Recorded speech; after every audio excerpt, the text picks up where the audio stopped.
semakin hebat dan semakin berat kerana harus menjadi ejen penyelesaian. Kita melihat banyak gerakan NGO yang mengadakan kegiatan dakwah seperti Yadim, Abim, Perkim dan sebagainya. Tugas dan peranan NGO dalam menyebarkan dakwah kepada orang ramai bukanlah perkara yang mudah dipandang enteng oleh masyarakat. Kerja mereka dalam menyampaikan dakwah adalah suatu perkara yang sukar dan juga mulia dan boleh mendatangkan kebaikan pada waktu yang akan datang. Satu perkara yang perlu kita ketahui bahawa tiada satu pun perjuangan yang tidak mempunyai cabaran. Justru hari ini kami akan membincangkan mengenai cabaran NGO dalam menyebarkan dakwah kepada komuniti. Sebelum kita membahaskan dengan lebih lanjut, saya akan menerangkan mengenai NGO. Apa itu NGO?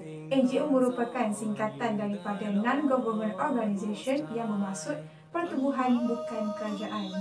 Dalam konteks lain, Non-Government Organisation (NGO) Islam ialah pertubuhan Islam bukan kerajaan ataupun pihak swasta seperti Angkatan Belia Islam Malaysia (ABIM), Pertubuhan Kebajikan Islam Malaysia (PERKIM), Yayasan Dakwah Islamiyah Malaysia (YADIM), Institut Kefahaman Islam Malaysia (IKIM) dan Jemaah Islah Malaysia (JIM).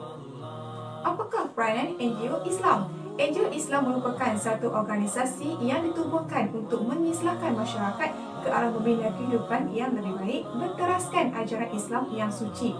Selain itu, pertubuhan badan dakwah tersebut bermatlamat untuk membentuk masyarakat yang sentiasa taat kepada perintah Allah dengan mengadakan seruan dakwah Islamiah kepada komuniti. Aku bersaksi sesungguhnya tiada Tuhan melainkan Allah. Aku bersaksi sesungguhnya Nabi Muhammad pesuruh Allah. Asyhadu alla ilaha illallah wa asyhadu anna Muhammadar Rasulullah. Dakwah merupakan suatu kewajipan bagi setiap individu dan dakwah boleh dilakukan di mana sahaja dan tidak terbatas. Dakwah bukan hanya di pentas ceramah, mimbar, surau, masjid dan dalam majlis ilmu, tetapi ia luas serta terbuka di mana sahaja. Seorang pendakwah atau dai yang benar-benar memahami erti dakwah akan menggunakan kesemua medium dakwah untuk melaksanakan kerja-kerja dakwah di mana sahaja. Dalam konteks masyarakat kita, pendakwah atau dai sering digambarkan dengan seorang ustaz atau tuan guru yang memakai baju Melayu berkain pelikat, berserban dan memegang tasbih.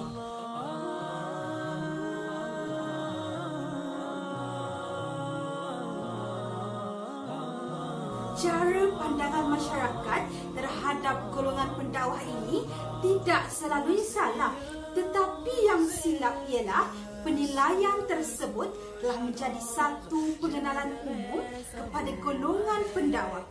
Justru masyarakat memandang rendah terhadap golongan NGO khususnya yang mana dikatakan kurang ilmu dakwah berbanding ustaz yang mana dipandang mulia kerana berbekalkan ilmu yang cukup tinggi. Bukan itu sahaja, pihak NGO terkadang dimaki dan dicaci disebabkan persepsi masyarakat yang menganggap NGO kurangnya ilmu dakwah. Masyarakat seharusnya membuang persepsi tersebut terhadap mana-mana NGO kerana kebanyakan NGO, terutamanya PERKIM, ABIM, YADIM, sememangnya gerakan Islam yang bertanggungjawab untuk membantu dan menolong masyarakat dalam mengajarkan ilmu Islam dan mengenal Sang Pencipta. Bukan itu sahaja, masyarakat juga memandang rendah kepada sesetengah NGO yang mana mengatakan pihak NGO hanyalah mengejar populariti berbanding kejayaan dakwah. Bagi mereka, seseorang yang inginkan berdakwah haruslah memiliki ilmu yang tinggi dan mendalam. Hakikatnya, Jika pihak NGO hanya dijadikan sebagai bahan hiburan atau modal publicity bagi meraih keuntungan pihak tertentu, nescaya lama-kelamaan golongan agamawan yang sepatutnya bertindak sebagai pembawa obor ilmu hanya menjadi bahan gelak ketawa mereka yang membenci Islam. Justru bagi membetulkan tanggapan negatif sesetengah masyarakat yang mencaci dan menghina pihak NGO khususnya, mereka, yakni pihak NGO, hendaklah memantapkan ilmu dakwah mereka supaya tiada lagi isu pihak NGO dimaki dan dicaci dek kerana kurangnya ilmu berbanding ustaz dan ustazah.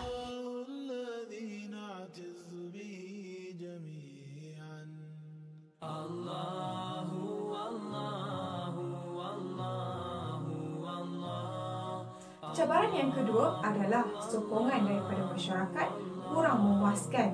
Bila mana kita perhatikan program ataupun aktiviti yang dianjurkan oleh NGO kepada sesuatu tempat ataupun kelompok, kita dapati bahawa kurang mendapat sambutan yang menggalakkan.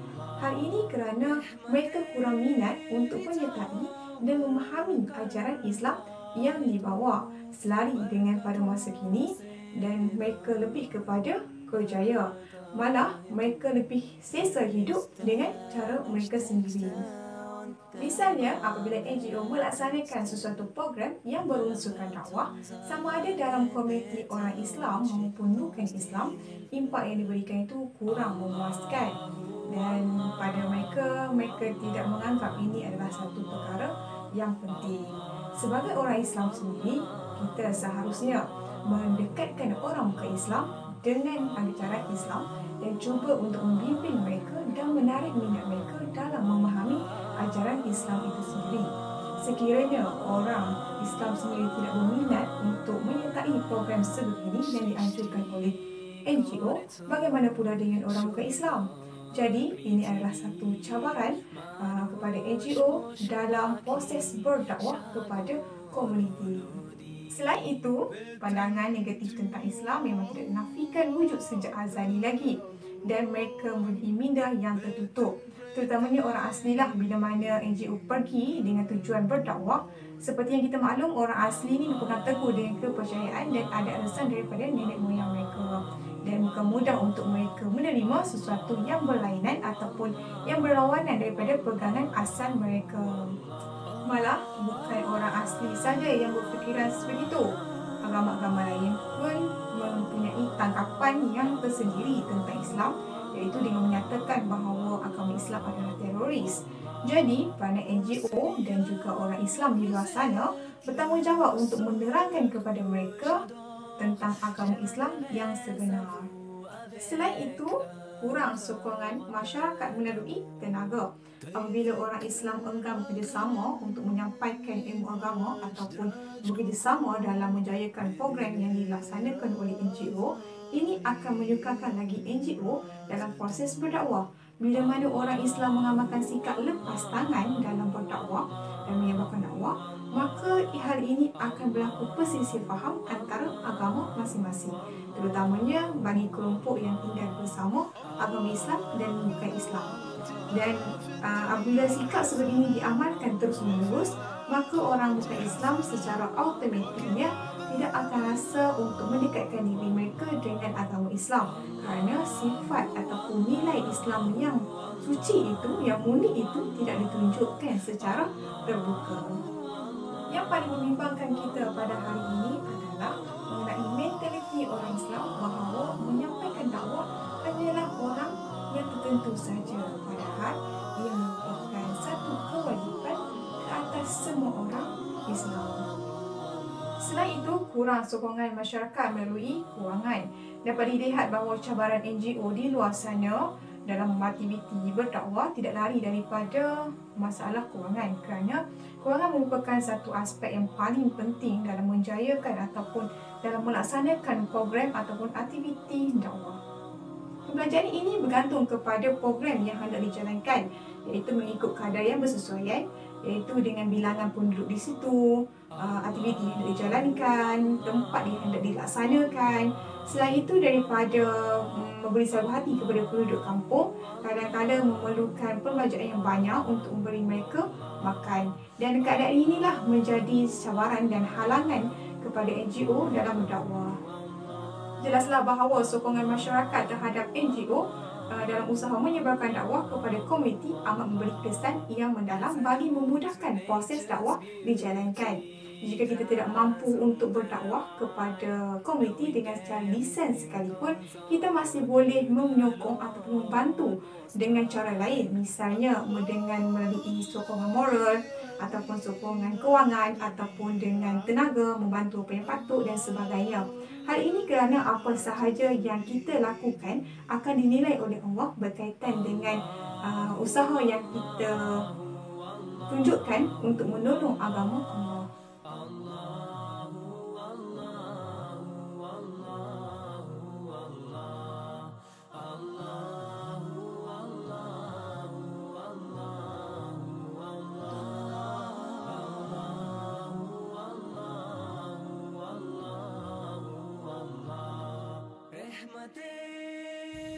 Cabaran yang ketiga adalah pengaruh barat kepada masyarakat. Perjalanan usaha dakwah di Malaysia secara umumnya memperlihatkan perkembangannya yang positif, terutamanya dengan kemunculan pelbagai institusi dan persatuan dakwah yang dilihat konsisten dalam merancangkan perjuangan dakwah Islam di Malaysia. Bagi mencapai maklumat dakwah badan bukan kerajaan, iaitu NGO Islam, perlulah melakukan 3 perkara asas, iaitu yang pertama, berdakwah kepada masyarakat bukan Islam. Yang kedua, mengajak umat Islam melaksanakan kewajipan. Dan yang ketiga, mencegah aktiviti yang akan merosakkan ummah dan juga negara. Namun begitu, pada masa kini, arus globalisasi dan revolusi dalam bidang komunikasi dan teknologi maklumat menjadikan masyarakat bersifat terbuka merupakan satu realiti yang perlu dihadam. Dalam persekitaran globalisasi hari ini, setiap praktis budaya seluruh pelosok dunia boleh diakses dan dikongsi bersama dengan mudah. Ini menjadikan masyarakat Islam keliru dengan budaya negatif dari barat yang tersebar. Tidak dinafikan bahawasanya media massa merupakan salah satu dari cara barat dalam menyebarkan pengaruh kepada masyarakat Islam, sama ada media bercetak maupun media elektronik. Walaupun media bercetak merupakan salah satu platform yang mempunyai banyak kebaikan, namun media ini juga mempunyai pelbagai keburukan yang sukar untuk kita tangani dan juga untuk kita melihat apabila menjadi satu. Terdapat media tidak jujur dalam penyampaian mereka, seolah-olah menjadi satu alat propaganda dalam menyebarkan pengaruh barat kepada masyarakat. Media pada zaman sekarang banyak menggambarkan perkara-perkara yang menjadi trend dan akhirnya menjadi ikutan masyarakat sehingga membelakangkan agama. Hal ini menjadi sulit jikalau masyarakat sudah bertuhankan gadget dalam kehidupan seharian mereka, dan hal ini sangatlah sukar untuk dipisahkan daripada masyarakat yang sudah terbiasa hidup seperti itu. Antara pengaruh barat yang menjadi ikutan pada zaman sekarang adalah bersalam dengan yang bukan mahram, percampuran lelaki dan juga perempuan tanpa batasan yang mengikut syariat, majlis dan aktiviti yang banyak melanggar garis panduan syariat yang ditetapkan seperti hiburan melampau, makan dan juga minuman yang was-was dan juga syubhah, daripada segi berpakaian, sosial dan lain-lain lagi. Jadi, perkara ini menjadi satu cabaran kepada NGO khususnya dalam mengekang pengaruh barat dalam menjelajah akhlak dan perilaku masyarakat pada hari ini.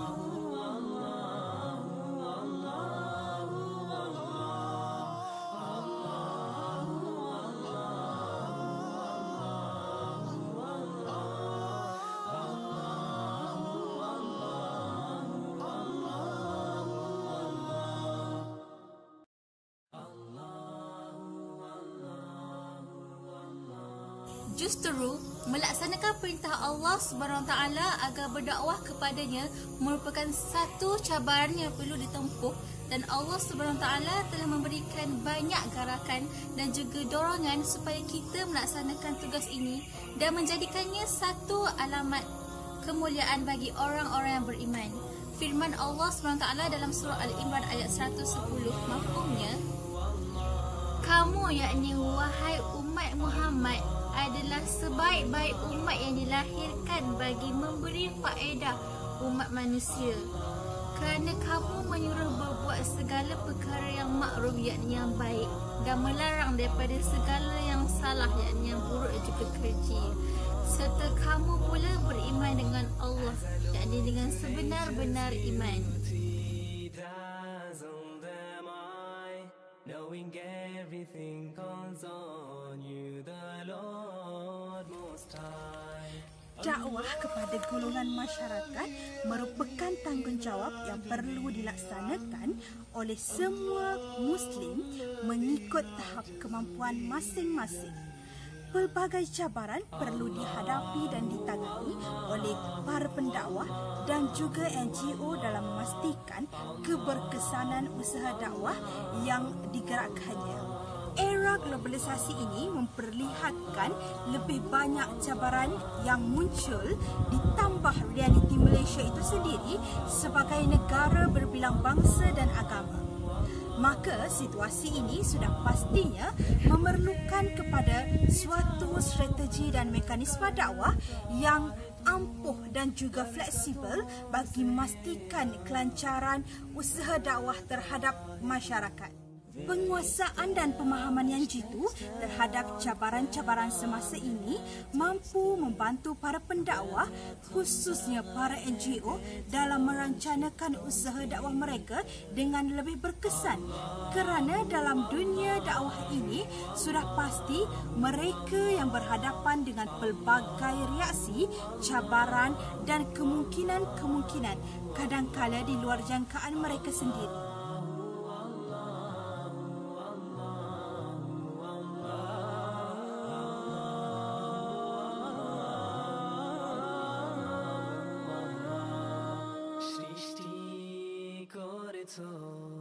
সুন্দর পৃথিবী মানুষ পশু পাখি সাগর নদী Welcome to